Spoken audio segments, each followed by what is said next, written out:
Hello दोस्तों, पवन teaching centre में आपका स्वागत है। पेन पेपर हाथ में है, 10 नुमा का हिस्ट्री का बुक साथ में है, तो बने रहे पवन टीचिंग सेंटर के साथ।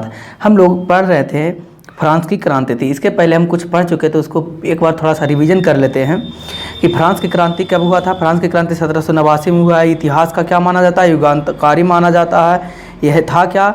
विचारक था। एक क्या था? एक ऐसा विचारक था जो क्या कहा, बंधुत्वता, समानताओं का, मानवों का अधिकार के सिद्धांत पर यह स्वतंत्र मांगा करता था। इसमें कैसी नीति थी? यह अमेरिका के स्वतंत्रता के संग्राम से ही यहाँ पर भी फ्रांस में स्वतंत्रता का संग्राम का निहित हुआ, बीज निहित हुआ। 1783 में ब्रिटेन के विरुद्ध उपनिवेशकों ने क्या किया था जी? इसका शासन किया। उपनिवेशकों ने यहाँ पर आकर, फ्रांस में आकर अपना शासन करने लगा था। और इसमें कई सारे समस्या, जब फ्रांस की क्रांति हुआ था उसमें बहुत सारे समस्याएं थी। उस समस्याओं को देखते हुए क्या किया गया था? उसमें लुई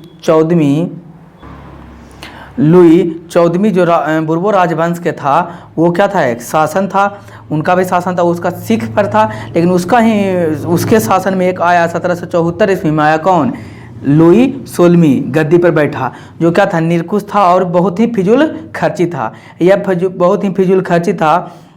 इसकी शादी हुआ था ऑस्ट्रिया के राजकुमारी मैरी अंत्योदयता से। ये जो बहुत ही क्या था, ये अपने सत्ताओं में दखल देती थी। लुई 16वीं के सत्ताओं में, काम काज में दखल देती थी, जिससे क्या होता था कि ये अपने 15,000 मुख्य, कह सकते 15,000 ऐसे ही इसमें कार्य करता थे, जो बड़े अधिकारी थे, जो 9% तक क्या करते थे?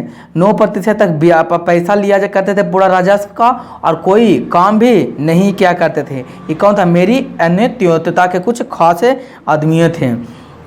फिर लुई 16वीं के शासन ने क्या हुआ? इसने फ्रांस में, जब अमेरिका के स्वतंत्रता संग्राम में वहाँ पर जाके इसको मदद किए थे, उसमें 10 अरब लिरबे, कितने लिरबे? 10 अरब लिरबे उसमें खर्च हो गए थे, और वो कर्ज में डूब गए थे। 10 अरब लिरबे कर्ज में डूब गए थे। और वहाँ पर बहुत सारे अनियमित खर्च, जो कि नहीं होना चाहिए था, जैसे 9% पूरे राजस्व का नहीं होना चाहिए था, क्योंकि 9% बहुत बड़ा रकम होता है पूरे। क्योंकि जब अरब में कमाई हो रहा था, सोचिए अगर 10 अरब कमाई हो रहा होगा, 100 अरब, उसमें 9 अरब क्या हो रहा होगा?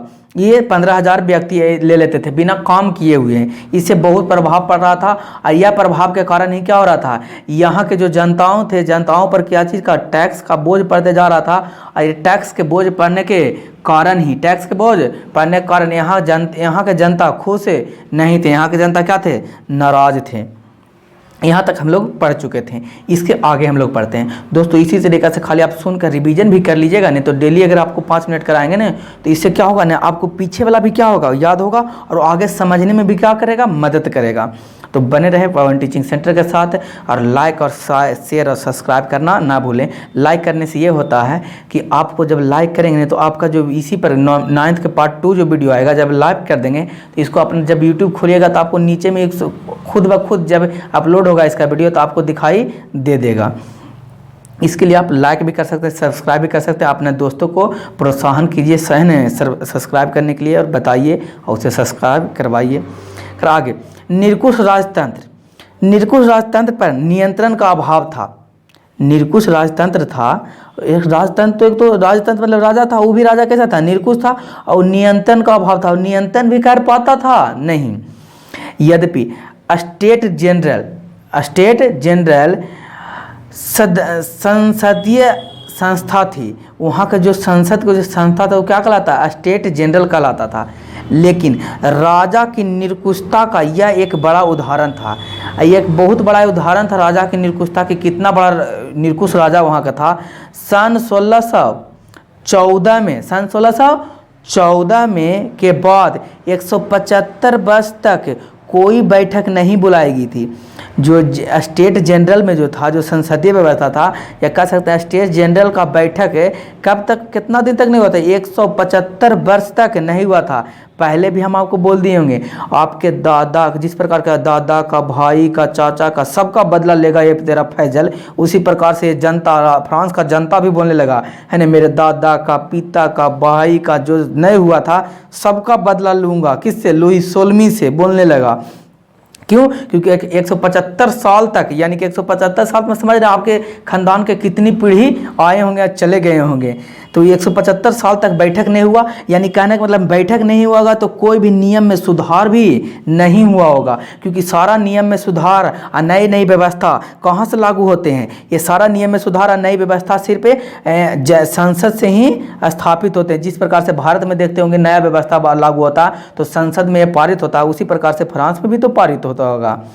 तो 175 साल तक यहाँ के बैठाया ही नहीं गया था, यहाँ बुलाया ही नहीं गया, तो किस तरीक़ा से नया कानून, नया नियम कुछ तो बन ही नहीं सकता, क्योंकि 175 साल तक तो कोई संसद में बैठक हुआ ही नहीं।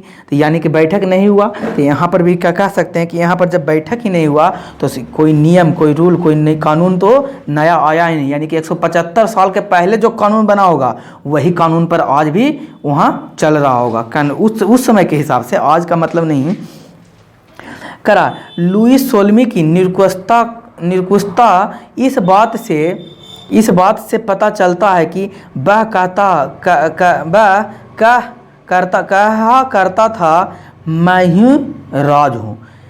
ध्यान देने योग्य बात है, कैसा योग्य बात है, ध्यान देने योग्य बात है। क्या कहता था? लुई कौन उई, लुई कौन, लुई 14वीं लुई क्या कहता था कि मैं ही क्या हूँ? राज हूँ। यानी आई एम द स्टेट, यानी मैं ही राज हूँ। जैसे बिहार राज है तो हम कहेंगे कि हम ही बिहार राज हैं, ऐसे तो कहेगा, कहने कहेगा पगला गया क्या, आप ही बोलते हैं सर कि अब मैं ही क्या हूँ? राज हूँ। तो यहाँ पर वो बोलता था कौन? लुई 16वीं कि मैं ही राज हूँ। अब मैं ही राज हूँ, मेरा ही नियम चलता है, मैं जो सोचूंगा, मैं जो कहूँगा वही पूरे राज को क्या करना पड़ेगा? मानना पड़ेगा। तो ध्यान देने बात योग है, ये स्टार वाला क्वेश्चन पूछेगा कि किसने कहा था कि मैं ही राज हूँ, तो क्वेश्चन रहेगा लुई 14वीं, लुई 16वीं, लुई 15वीं। तो किसने बोला था? लुई 14वीं ने बोला था कि मैं ही राज हूँ, क्योंकि लुई 14वीं जो था जब ये शासन करता था तो इसका शासन तो निरकुश शासन था ही, लेकिन जो उस समय का शासन जो था फ्रांस में प्रति उच्च शिखर पर था। जिस प्रकार से अभी मोदी जी का शिखर चला हुआ है उच्च शिखर पर, भारत में जो है 3 बार अब की बार मोदी सरकार का नारा चल रहा है, उसी प्रकार वहाँ भी कहते थे अब की बार लुई सरकार, अब की बार लुई सरकार। यानी कब साल? 175 साल तक अब की बार लुई सरकार, अब की बार लुई सरकार। सोचिए, अभी जिस देश का नेता, एक ही राजा के 175 साल तक है शासन करेगा, उसका तो समझ ही रहे हैं कुछ होना ही वाला है, तो वही होने वाला है। तो क्वेश्चन पूछेगा कि मैं ही राज, किसने कहा? तो लुई 16वीं ही कहता था कि मैं ही राज हूँ, तो इसलिए क्वेश्चन पर इस पर स्टार मार लीजिएगा। लेकिन चूंकि वह योग शासक था, ये बोलता था कि मैं ही राज हूँ, तो कोई दिक्कत नहीं, क्योंकि कैसा था? योग शासन था। योग शासन का कहने का मतलब हुआ कि इस लायक था कि उस शासन को चला सकता था, विद्रोहियों को कुशलता पूर्वक दबा देता था। आई कुशलता पूर्वक यानी कि जबरदस्ती ने, कुशल से, अपने हुनर से, आसानी से, है ना, जैसे कहता हुआ ना कि हम सुना होगा डायरेक्ट, है ना, प्यार से डर नहीं लगता है सर, थप्पड़ से डर लगता है। उसी प्रकार ये कुशलता से, प्यार से, आराम से कह के थपथपा भिंगा के जिसको कहते हैं मारता है, उसी तरीका से लुई 16वीं आराम से कुशलता पूर्वक से विद्रोह को क्या करता था? दबा देता था। अतः उस समय राज की पूरी शक्ति, उसके हाथ में निहित हो गई थी। यानी लुई 14वीं के जब शासन था, पूरा राज का शक्ति किसमें था? लुई 14वीं में निहित था, क्योंकि कोई भी काम आसानी से करवा लेता था। लेकिन उसके उत्तराधिकारी में इन तरह के गुणों का अभाव था। लेकिन जो उससे उत्तराधिकारी मतलब जो अधिकारी है उसके बाद जो आएगा उस अधिकार पर, उसको कहते हैं उत्तराधिकारी। तो उसके उत्तराधिकारी जो था इस लायक, इस गुण वाला नहीं उत्तराधिकारी था। किसके पास ये गुण वाला अधिकारी नहीं था? ये लुई 14वीं के पास ये गुण का अधिकारी नहीं था। करार राजा की निरकुशता एवं स्वेच्छाचारिता पर अंकुश लगाने के लिए फ्रांस में पार्लामा नामक संस्था थी। उसमें इस कह रहा था कि इस राजा पर क्या लगाया जाए, अंकुश लगाया जाए, इसको रोका जाए। इसमें कौन सा संस्था था, पार्लमा नामक संस्था। क्वेश्चन पूछेगा, फ्रांस में लुई बुर्बो वंश के जो रोक लगाने पर, अंकुश पर लगाने पर, रोक लगाने पर जो संस्था बना था, उस संस्था का क्या नाम था, तो बोलना क्या बोलिएगा आप, पार्लमा नामक संस्था था, जिसकी संख्या 17 थी। इसकी संख्या क्या थी जी, 17, यानी कि इसमें टोटल कितने थे, 17 थे। जिसका गठन न्याय के रूप में किया जाता था। किसके रूप में किया गया था गठन इसका, न्याय के रूप में किया जाता था। न्यायाधीशों का पद कुलीन वर्ग के लिए सुरक्षित था। कुलीन वर्ग, अभी हम लोग पढ़ेंगे कुलीन वर्ग किसको कहते हैं न, प्रथम अरेस्ट, द्वितीय अरेस्ट और तृतीय अरेस्ट क्या है, उसमें हम लोग समझेंगे। कुलीन वर्ग यानी ऊंचे वर्ग के लिए सुरक्षा होता था, और ये पद वंश कर्मागुणत होते थे। और हमेशा क्या वंशा कर्म चलता था, यानी कहने का मतलब, मान लीजिए कि आपके पिताजी हैं आईएएस ऑफिसर बने हुए, आईपीएस ऑफिसर, क्या बने हुए हैं, आईपीएस ऑफिसर, और आपके पिताजी मर जाएंगे, यानी कि पिताजी जब नहीं रहेंगे, यानी वो रिटायर हो जाएंगे, तो उस पर आपको किसको बैठाया जाए, आपको बैठा दिया जाए, तो ये क्या कहलाएगा, वंशा कर्मुना गौत कहलाएगा। यानी कि आपको कोई मेहनत करने की ज़रूरत नहीं है। और फिर आप रहेगा, फिर उस पद से आप हटिएगा तो उस पर कौन बैठेगा, आपका बेटा, फिर वो आपका बेटा बैठेगा, तो यानी कि हमें, फिर आप हटिएगा तो कौन आएगा, उसका बेटा आएगा। यानी इसी तरीक़े से चलते रहेगा। कब तक चलता रहेगा, जब तक ज़िंदगी है। लेकिन अभी क्या ऐसा होता है, नहीं। हर एक बार जिसका आईपीएस है, ज़रूरी नहीं कि आईपीएस का बेटा आईपीएस ही बनता है, कुछ और बनता है। यानी कि उसके लिए योग होना चाहिए, उतना नॉलेज होना चाहिए, उतना कुशल होना चाहिए। लेकिन पहले ऐसा नहीं था। पहले न्यायाधीश, जज बनने के लिए भी क्या, जज का बेटा कुछ बन जाता था। जज देखे होंगे फिल्म, राजा का बेटा ही क्या बनेगा, राजा बनेगा। लेकिन अब ऐसा नहीं, राजा बनेगा वही जो राजा है ना, जो उसके योग होगा।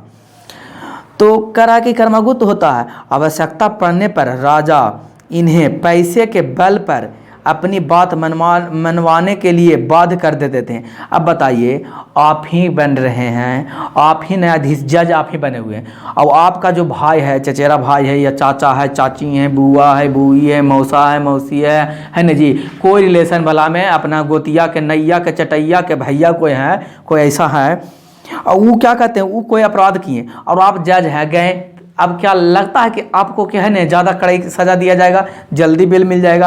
और नहीं भी मानेगा तो लीजिए ना चाचा जी, कितना लीजिएगा, लीजिए ना भैया, कितना पैसा लीजिएगा, हम सब मैनेज कर दीजिए, उस तरीक़े से कर सकते हैं। उसी प्रकार इसके बुर्बो राजवंश के जो लुई 16वीं था, उसके शासनकाल में भी ऐसा ही हुआ करता था। क्योंकि वहाँ क्या था, वाद था, क्योंकि उसके अपना ही सभी जितना भी ऊँचे ऊँचे पद पर थे, अपना ही लोग पद थे। आप ही सोचिए कि मोदी जी के जितना भी पद परिवार वाला है, सब पर आईएएस, आईपीएस, प्रधानमंत्री, मुख्यमंत्री, राष्ट्रपति, राज्यपाल, सब उसी को, बड़े बड़े ओहदे उन्हीं को दे दिया जाए, है ना। चुनाव करने का अधिकार भी वो जे भी है, जो उन्हीं का क्या है, भाई ये कोई न कोई क्या है, परिवार में मिला है।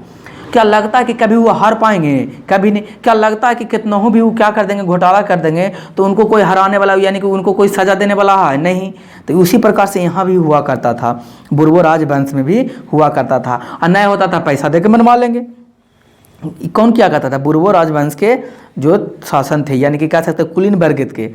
इस तरह व्यवहार में इस पर भी राजा का ही नियंत्रण था। यानी कह सकते हैं कि राजा का भी नियंत्रण किस पर था, न्यायाधीश पर। वहाँ था, संविधान भी था, संसद भी था, जिसको स्टेट जनरल भी कहते थे। लेकिन 175 साल तक तो अबे क्या था, आज 175 साल तक नहीं आया था, जो भी, और उसका वैकेंसी भी कह सकते नहीं आता, निकलता था। जो था वही उसके गोतिया नैया, तो आप तो बतेबे किए हैं ना कि सब उसके रिश्तेदार ही वहाँ पर बैठ जाते थे। तब जब रिश्तेदार ही बैठ जाते थे तो क्या इस तरह से कुछ किया जा सकता था, नहीं। यानी कि ये न्यायाधीश पर भी शासन किसका था, राजा का ही शासन था। केंद्रीयकरण की प्रवृत्ति, किसकी प्रवृत्ति, केंद्रीयकरण की प्रवृत्ति फ्रांसीसी क्रांति की सबसे बड़ी बुराई थी। फ्रांसीसी क्रांति की सबसे बड़ी बुराई क्या था, हम जानते हैं कोई भी आप भी कोई भी काम कीजिएगा नहीं तो उसमें कुछ अच्छाई रहेगा और कुछ बुराई रहेगा, तो कोई बात नहीं है। अब बुराई जब आपको पता चल जाए कि ये बुराई है तो आप क्या कीजिए, उस बुराइयों को हटाने का प्रयास कीजिए, ना कि उसको छिपाने का प्रयास कीजिए। जिस प्रकार से हम आपको पढ़ा रहे हैं तो हो सकता है मैं हमको भी समझाने में कुछ है ना प्रॉब्लम होता होगा, कभी कभी हम भी लड़खड़ा जाते हैं, बोलने में तुतरा जाते हैं, कभी कभी बोलने के कुछ बोल देते हैं कुछ, तो यह स्टार्टिंग में होता है। लेकिन धीरे धीरे समय के साथ हम धीरे धीरे सुधार करते करते एक समय ऐसा आएगा कि कभी बोलने में समस्या तकलीफ नहीं आएगा। तो उसी प्रकार एक केंद्रीयकरण उसका चाहता था कि मेन केंद्र के मतलब होता है कि पूरा मान लीजिए क्या है, फ्रांस है। अब फ्रांस में जो केंद्र है, जो केंद्र सरकार होता है, जैसे भारत में राज्य सरकार होता है, केंद्र सरकार होता है, और सबसे ऊपर कौन होता है, केंद्र सरकार होता है। आई फ्रांस की क्रांति चाहता था कि सबसे पहले किस पर हक कर जमा ले, केंद्रीयकरण किया जाए, जो ये क्या है, बुराई था।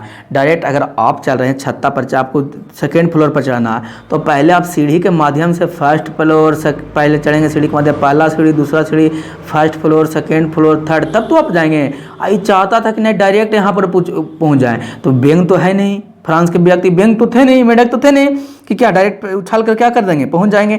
यहाँ पर तो पहुंचने के लिए आपको सीढ़ी स्टेप बाय स्टेप जाना पड़ेगा। लेकिन यही बुरी था कि डायरेक्ट चाहते थे कि संसद पर क्या कर ले, अधिकार कर लिया जाए। स्वतः शासक का सर्वथा अभाव था, यहाँ शासन करने का क्या था, अभाव था। जबकि पड़ोसों में के इंग्लैंड में इस तरह के शासन का संचालन स्वतः शासन की संस्थाओं द्वारा होती थी।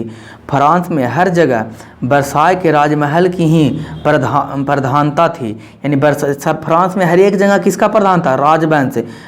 बरियात था कहाँ, जहाँ लुई 14वीं जो रहता था और महल को ही क्या कहते थे, वर्साय कहते थे।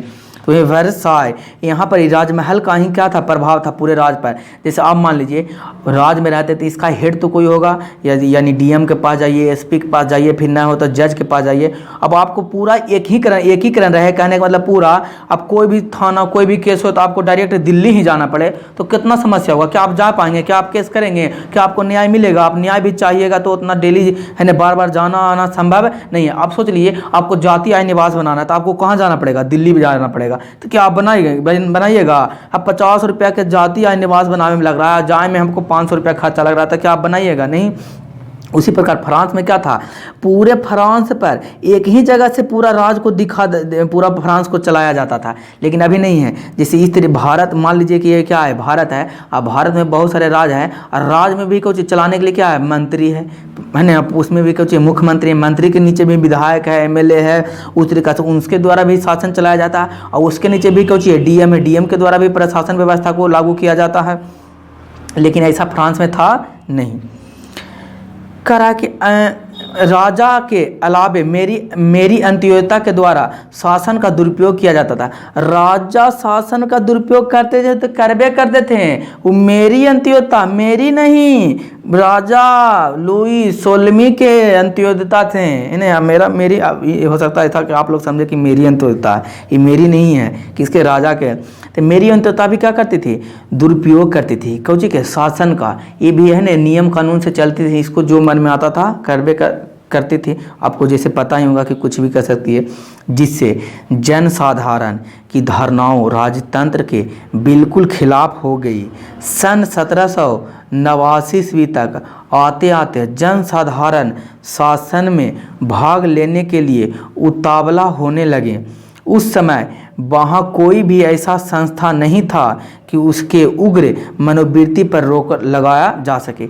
यही कारण हुआ ना कि इसके विरोधी, शासन के विरोध में 1789 में क्या होने लगा जी, साधारण रूप से भाग लेने लगे और धीरे धीरे विद्रोह बढ़ते गया। आई पूरा कंट्रोल होता कहाँ था, एक जगह से। वो कहाँ से होता, वर्साय के राजमहल से हुआ करता था।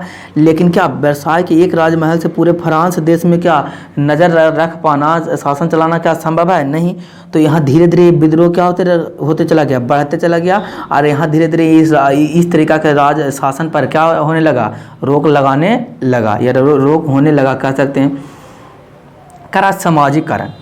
पहले अब हम देखते हैं कि कुछ जो विद्रोह होने का क्या था, सामाजिक कारण भी था। अब देखते हैं कि सामाजिक कारण, कैसा सामाजिक कारण था इस विद्रोह होने का। तो कहा 18वीं शताब्दी में, कौन शताब्दी में,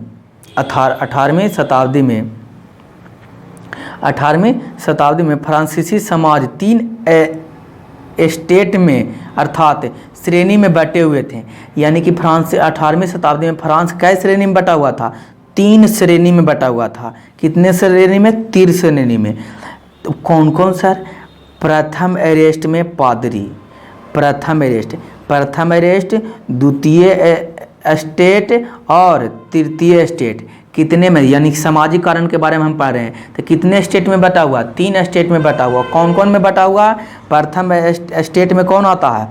पादरी वर्ग। कौन वर्ग? पादरी वर्ग आते हैं। कौन वर्ग आते हैं? पादरी वर्ग, जो लगभग प्रथम अरेस्ट में लगभग कितने थे जी? 1,30,000 1,30,000 आते थे पादरी लगभग। कौन अरेस्ट में? प्रथम अरेस्ट में। द्वितीय अरेस्ट में कौन वर्ग था? कुलीन वर्ग। अभी हम पीछे बताएं आपको कि कुलीन वर्ग क्या है, इसके बारे में बताते हैं। तो देखते हैं कुलीन वर्ग क्या है। करा कि कुलीन दूसरे अरेस्ट में अभिजात वर्ग, जिसको हम लोग कहते हैं, जिसका लगभग 80,000 परिवार या 40 लाख व्यक्ति थे। इसमें द्वितीय अरेस्ट में जो थे कुलीन वर्ग आता है, जो 80,000 क्या थे? परिवार। अगर संख्या के बारे में कहा जाए तो कितना? 40 लाख संख्या था। किसमें? द्वितीय अरेस्ट में था, जिसको हम लोग कहते हैं कुलीन वर्ग कहते हैं। तो करा द्वितीय अरेस्ट में अभिजात वर्ग था, जिसमें लगभग 80,000 परिवार या कह सकते हैं 40 लाख व्यक्तियों थे। ये दोनों वर्गों में वर्ग करों से मुक्त थे। या तो ना तो प्रथम अरेस्ट टैक्स देता था, नहीं द्वितीय अरेस्ट क्या देता था? टैक्स देता था। तो देगा टैक्स कौन? तृतीय अरेस्ट। क्यों देगा? क्योंकि पूरा फ्रांस कै अरेस्ट में बटा हुआ था? 3 अरेस्ट में। प्रथम अरेस्ट, द्वितीय अरेस्ट और तृतीय अरेस्ट। अब प्रथम अरेस्ट को तो प्रथम अरेस्ट को टैक्स नहीं देना है और द्वितीय अरेस्ट को भी टैक्स नहीं देना है। तो टैक्स देगा कौन? तृतीय अरेस्ट। तृतीय अरेस्ट टैक्स देगा, जिसी से ही इसका होगा द्वितीय अरेस्ट और प्रथम अरेस्ट का क्या होगा? शासन बढ़ेगा, पूंजी बढ़ेगा, पैसा उसके पास आएगा। दोनों वर्गों करों से क्या थे? मुक्त से, यानी कि टैक्स से दोनों वर्ग क्या थे? मुक्त। क्वेश्चन पूछेगा कौन से 2 वर्ग थे जो फ्रांस में, कौन से ऐसे 2 वर्ग थे जो टैक्स से मुक्त थे? तो पादरी वर्ग और कुलीन वर्ग। अगर पूछेगा कौन से अरेस्ट थे जो वर्गों से, जो कितने अरेस्ट थे, स्टेट थे जो टैक्स से मुक्त थे? तो कौन कौन जी? प्रथम स्टेट और द्वितीय स्टेट। अगर स्टेट पूछेगा तो आपको देना पड़ेगा आंसर प्रथम अरेस्ट, द्वितीय अरेस्ट। यदि वर्ग में पूछेगा तो पादरी वर्ग और कुलीन वर्ग टैक्स दिया नहीं करते थे। करा कि उस समय फ्रांस की जनसंख्या लगभग कितना था? टोटल 2,50,00,000 था जनसंख्या। फ्रांस के कुल भूमि का 40% इन्हीं के पास था। प्रथम अरेस्ट के पास और द्वितीय अरेस्ट के पास पूरा, यानी कि 100% भूमि होगा, 100 बीघा ज़मीन होगा, उसमें 40 बीघा ज़मीन किसके पास है? प्रथम अरेस्ट यानी पादरी के पास, और द्वितीय अरेस्ट यानी कि कुलीन वर्ग के पास था। 90% जनता तीसरे अरेस्ट में थे और 90% जो जनता थे कौन अरेस्ट में थे? तीसरे अरेस्ट में थे। तीसरे अरेस्ट का मतलब तो आप समझ ही रहे होंगे कि जो तीसरे अरेस्ट में थे वो कौन कौन आते हैं तीसरे अरेस्ट में? बड़े व्यापारी, व्यवसायी, यानी कि जो रोजगार करता है उसे व्यवसायी कहते हैं, एवं शिक्षित वर्ग। कौन वर्ग? जो पढ़े लिखे वर्ग उसे कहते हैं शिक्षित वर्ग। किसान एवं शिल्पी, ये भी कौन में थे जी? तीसरे अरेस्ट में थे। और कौन था? छोटे किसान, नौकर एवं मजदूर। क्वेश्चन पूछेगा बड़े व्यापारी कौन से स्टेट में थे? तृतीय स्टेट में थे। किसान कौन स्टेट में था? तृतीय स्टेट में था। मजदूर कौन स्टेट में है? तृतीय स्टेट में। यहाँ से क्वेश्चन बनता है तो तृतीय स्टेट को याद रखेगा और पादरी को, कि पादरी प्रथम स्टेट में होते हैं। 90% जनता तीसरे स्टेट में होती जिनको कोई भी विशेषाधिकार प्राप्त नहीं था। इसका कोई भी अधिकार नहीं था। जितना भी अधिकार किसके पास था? प्रथम स्टेट के पास और द्वितीय स्टेट, कह सकते हैं पादरी वर्ग के पास और कुलीनी वर्ग के पास, और तृतीय स्टेट के पास कोई भी नहीं था। ये अपने स्वामी को सेवा, यानी स्वामी के घर एवं खेत में काम करते थे। यानी कि प्रथम स्टेट और द्वितीय स्टेट के यहाँ सेवा उसको करते थे, या कह सकते हैं वहीं पर क्या करते थे? काम किया करते थे। काम किया करते थे। स्वामी के घर या खेतों में काम करते थे। सैन्य सेवाओं देना अथवा सड़कों के निर्माण में, यानी सेना में भी इनको भर्ती होता था। इनको प्रथम स्टेट और द्वितीय स्टेट के खेत घर में और खेतों में काम करना पड़ता था। सड़कों के निर्माण में सहयोग देना पड़ता था, यानी वहाँ काम करना पड़ता था मजदूरी के रूप में। आदि कार्यों के लिए बाध्य थे, यानी कि बाध्य थे मतलब इनको करना ही पड़ता था। ये चाह कर भी माना नहीं करते। बाध्य के मतलब होता है करना पड़ेगा तो पड़ेगा, यानी कि आप बाध्य है। जैसे आप पापा मम्मी के काम करने के लिए बाध्य हैं, यानी पापा मम्मी काम कह देंगे तो आपको करना पड़ेगा, नहीं तो हो सकता है कि धोपैया भी हो जाए, है ना। इसलिए ध्यान देने योग्य बात है यहाँ पर भी। तो यानी कि बाध्य है आप पापा मम्मी के। उन्हें सभी प्रकार के कर देने पड़ते थे और कम पैसा भी कम, इनकम भी कम, कमाना भी ज़्यादा है और टैक्स भी देना है। ये तो बहुत ही गड़बड़ वाला है, कुछ तो गड़बड़ है। दया इस वाला हल हो गया है। उन्हें सभी प्रकार के कर देने पड़ते थे। इसी वर्ग में कौन आते थे? डॉक्टर, वकील, जज, अध्यापक, व्यापारी, शिक्षक, लेखक, शिल्पी एवं मजदूर आदि शामिल थे। क्वेश्चन पूछेगा वकील कौन से स्टेट में आते हैं? तो तृतीय स्टेट में आते हैं। पूछेगा कि डॉक्टर कौन से स्टेट में आते हैं? तो तृतीय स्टेट में आते हैं। लेखक कौन? तृतीय। शिक्षक कौन? तृतीय। तो याद रखिएगा काउंटर डॉक्टर, कौन कील वकील, कौन जज, कौन पक अध्यापक, कौन पारी व्यापारी, कौन छक शिक्षक, कौन खक लेखक, कौन पी शिल्पी, कौन दूर मजदूर आदि शामिल थे। कौन मिल? शामिल।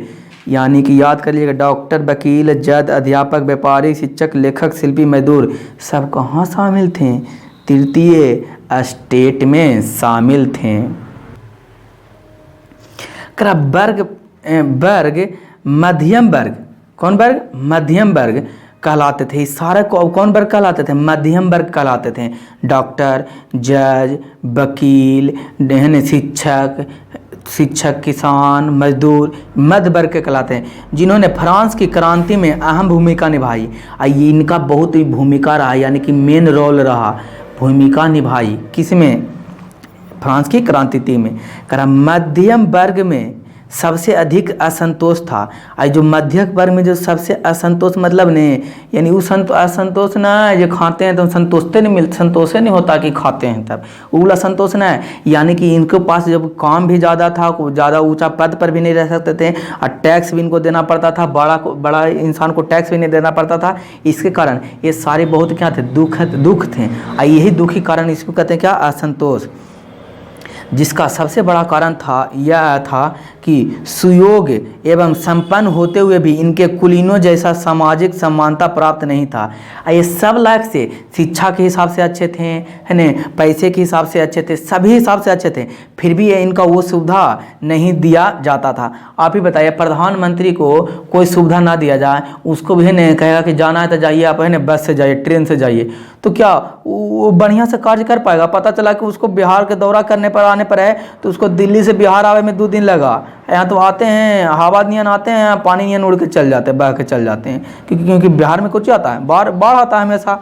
बाढ़ आता है तो क्या पानी जैसे बह के चले जाएंगे। इसलिए आप लोग देखते होंगे जितने भी नेता हैं वो बाढ़ में बिहार नहीं आते हैं, यानी कि कहने का मतलब पटना के भी हाल आप देख चुके हैं। छोड़िए, रहने दीजिए, वो ध्यान देने योग्य बात है सरकार का। हम लोग आगे पढ़ते हैं, अपना काम करते हैं। उनकी कुलीन जैसा सामाजिक समान नहीं था। संपन्नता और उन्नति के बावजूद भी वे सभी तरह के राजनीतिक अधिकारों से वंचित थे। और सब चीज़ पास था, उसके पास नॉलेज भी था, ज्ञान भी था, उसके बावजूद भी उनको कुछ दिया नहीं जाता था, बड़े ओहदे पर उनको शामिल नहीं किया जाता था। सभी तरह के राजनीतिक अधिकार थे। राज में सभी बड़े पद कुलीन के लिए सुरक्षित है। जितना भी बड़ा पद था सिर्फ कौन? कुलीन को जी प्रथम रेस्ट में आते थे, ये सब उनके लिए था। उनका मानना था कि सामाजिक ओहदे का आधार योग्यता होना चाहिए, न कि वंश। आई जो मध्य वर्ग के लोग थे ये कहते थे ना कि समाज जो काम करने वाला होना चाहिए वो सामाजिक आधार पर योग्यता होना चाहिए, उसके पास कितना समाज के बारे में जानकारी है, ना कि उसका वंश कि कौन वंश से है ना। राजा का बेटा तो राजे बनेगा, ऐसा होना नहीं चाहिए। यानी देखते हैं डिब्बा वाला, पीली वाला डिबिया दावा, वही पीली वाला डिबिया हम देखते हैं सामाजिक कारण।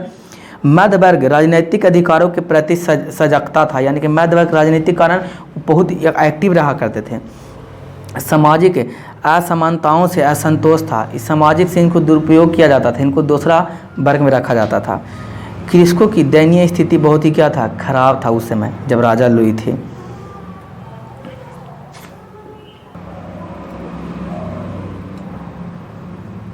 दोस्तों आज भर इतना ही रहने देते हैं, वीडियो लंबा ना हो जाए इसलिए हम लोग आज इतना ही स्थगित करते हैं। इसके आगे हम लोग कल पढ़ेंगे और इसके आगे हम लोग कल जानेंगे। तो दोस्तों बने रहें पवन टीचिंग सेंटर के साथ, पढ़ते रहें। और अगर आपको वीडियो अच्छा लगता है तो लाइक और शेयर और सब्सक्राइब करना ना भूलें। आपको पवन टीचिंग सेंटर में अंत तक वीडियो देखने के लिए धन्यवाद।